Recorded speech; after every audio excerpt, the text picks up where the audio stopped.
Check. I'm joined by K. Pandirajan, former minister in the government of Tamil Nadu, now with the OPS camp. Thanks very much indeed for being there. S. Gokula Indra of the ADMK will also be joining us, Sasikala faction, in just a second from now. Also with us is Aman Sinha, spokesperson of the BJP, as well as T.S. Krishnamurthy, former Chief Election Commissioner. Now, if I can just go across to you first, Mr. Pandirajan. We've seen, of course, this entire paper trail that the Election Commission and the income tax officials claim to have found. That's what has led to this election being cancelled. But you heard there Mr. Dinakaran saying that this is a forged document. There is no proof that actually cash was distributed. I think here is a case where the source of the funds and the deployment of the funds both have been established. I don't think there's any uncertainty about this. But what your story doesn't cover was, so I wanted to fill in there. Yes. DMK also paid money, 2,000 rupees, to almost 40% of the population, of the universe of voters there. Okay, the Election Commission hasn't said anything specifically about the DMK. Funny. So that's a, I mean, that's a political allegation at the moment. Very surprising. No, not really. Not really. I mean, there are people who got arrested on that day because they did it actually in broad daylight, while Sasikala faction did that in the morning 2 to 3 o'clock, 2 o'clock to 3 o'clock. Right. We all complained. 6 hours in advance we told them. And they were squads, but they could arrest only 35 people. They were all wearing caps. Okay. And T.T. Dinakaran explains this, saying that, look, other people wore our hats and went and distributed money. It sounds so silly. Who on earth would do that? To wear the symbol of another party and go and distribute your own money, let me ask, which is the logic that he is giving. I think it's a murder of democracy of the worst kind. Okay, let me just bring in Aman Sinha, because the allegation, Aman Sinha, is that all these raids are being carried out at the behest of the centre. These sorts of raids have never been carried out on senior political leaders before an election, and this is an attempt by the centre once again to try and interfere and subvert the democratic process in Tamil Nadu.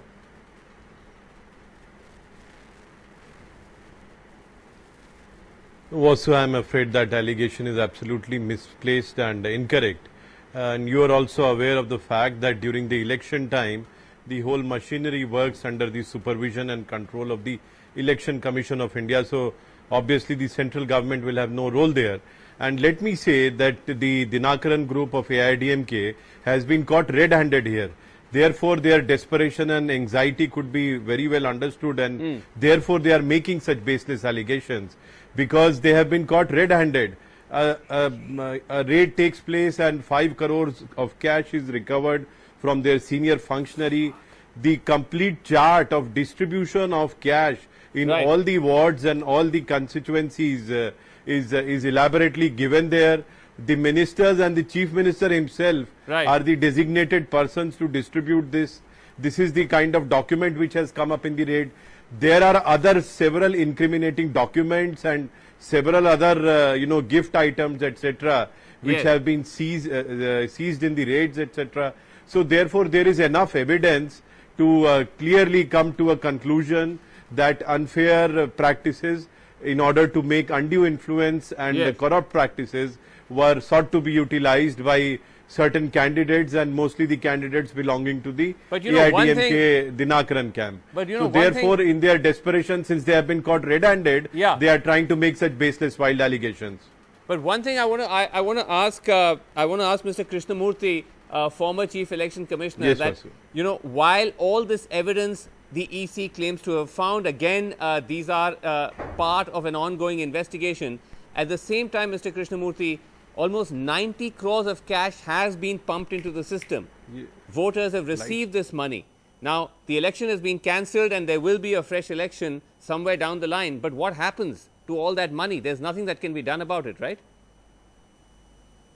As far as the money seized is concerned, the Income Tax Department will naturally go under the proceedings of the Income Tax Act, where an opportunity will be given to those from whose premises the amount was seized. Yes. If they are able to give a satisfactory explanation, then the money could be refunded. But if it is not satisfactorily explained, they will be subject to the tax and penalty thereon. So the only thing is the proceedings will take their own time. If nobody comes forward to claim the amount, it will go as an unclaimed amount to the treasury. But I'm still on the fact that, you know, that's about investigating those who supposedly distributed the cash. But what you have now are close to almost 85% voters in that constituency, almost 2 lakh plus voters who are actually sitting on that cash. They've already received that cash, and unfortunately, there's nothing that can be done about it. The other thing, though, Mr. Pandirajan and also Aman Sinha, that I want to put to you is that this is now a serious question mark as well about the whole demonetization process, isn't it, Aman Sinha, where the idea was that this will actually lead to black cash being sucked out of the system and will make cash distribution in elections that much more difficult.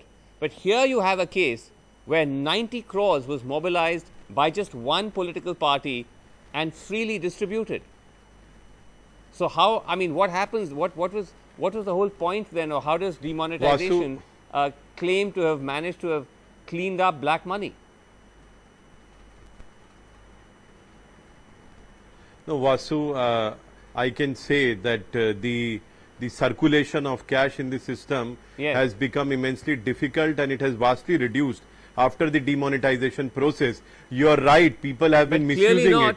But what do you do when you know, perhaps the ministers themselves, they have been raising funds, as your AV story was telling, audio video which was coming through before the program. You were there were allegations that the ministers themselves have been raising funds from the contractors and you know, collecting cash from them in order to distribute it into the constituencies. But where is this? But where are the contractors getting the cash from? Where are the ministers getting the cash from? Clearly, this shows that black money, far from being you know, being extinguished, is still very much in circulation. Gokula Indra, leader of the AIA-DMK Sasikala group, joins us. It has vastly reduced, Vasu, I'll come and back it has to you. become much more difficult. Okay, and I'll come back to you, anybody is indulging into such an offence, they are going to be punished.